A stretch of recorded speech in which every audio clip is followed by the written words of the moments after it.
ที่30เพิ่นบรรจุเป็นไห้ว่าแก้วเปียงหนึ่งมีรวงหนา18 เซนแก้วเปียงหนึ่งมีขนาด8 เซนซึ่งว่ามันจมเอาไปจุ่มลงในน้ำเนาะโดยที่ว่ามันหนาเบื้องถึงจากหนาน้ำนี่หาแก้วอย่างนี้มันห่างกันอยู่6 เซนแล้วเปียงแก้วนี้นั้นเป็นเม็ดขี้ฝุ่นเม็ดหนึ่ง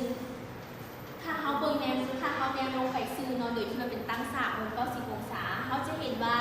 เม็ดขี้ฝุ่นนี้ยับขึ้นมาแล้วคุณจะพูดว่ามันเม็ดขี้ฝุ่นนี้ยับขึ้นมาเท่าไหร่เพราะว่าเบิ่งเนาะ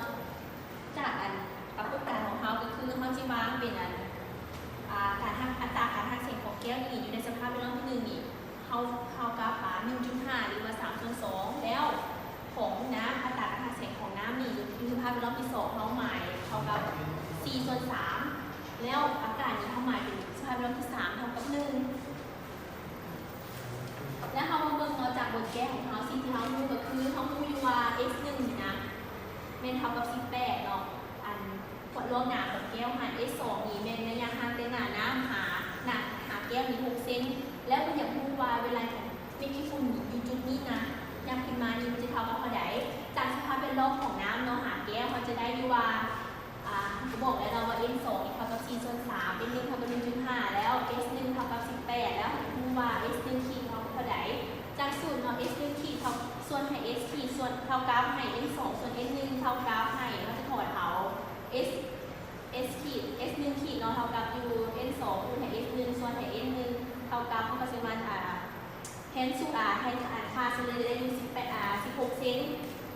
เอาแล้ววันนี้เขาว่า s ขีด1นี่เท่ากับ16 เซนเป็นรูปที่เกิดขึ้นอยู่ในแก้วรูปที่เกิดขึ้นในแก้วแล้วก็จะเป็นร่องทีว่าน้ำมีสู่อากาศเขาจะมีอยู่ว่าจากสูตรเลยก็คือ s2 ขีดส่วนให้ s2 เท่ากับ s2 ส่วนให้ s3 มันจะได้อยู่ s2 ขีดเท่ากับ s2 คูณให้ s2 เท่ากับเขาแทนค่าเฉลี่ยจะอยู่ 4.5 เซนเขาเบิ่ง s2 ขีดเขาจะได้อยู่เท่ากับ 4.5 เซนเป็นรูปที่เกิดขึ้นอยู่ในน้ำแล้ว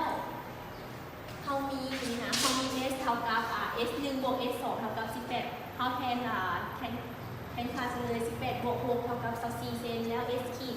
เท่ากับนี่ s1 ขีดบวก s2 ขีดเท่ากับ18จุดบวก4.5 เท่ากับ 3.5 s ขีดจะได้อยู่ 3.5 เซนวัตถุที่ลงลงไปเขาเอาค่า s ขีดกับ s มาแทนเข้าเป็นสมผลทวีตเนาะสมผลทวีตส่วนที่1จะได้อยู่ s ลงให้ s ขีดเท่ากับ4ลงให้3.5 มันได้อยู่ 3.5 แสดงว่าเม็ดขี้ฝุ่นนี่มันยับขึ้นมา 3.5 เนาะโดยสำหรับข้อนี้กับบนเทียนครั้งนี้ขอขอบใจ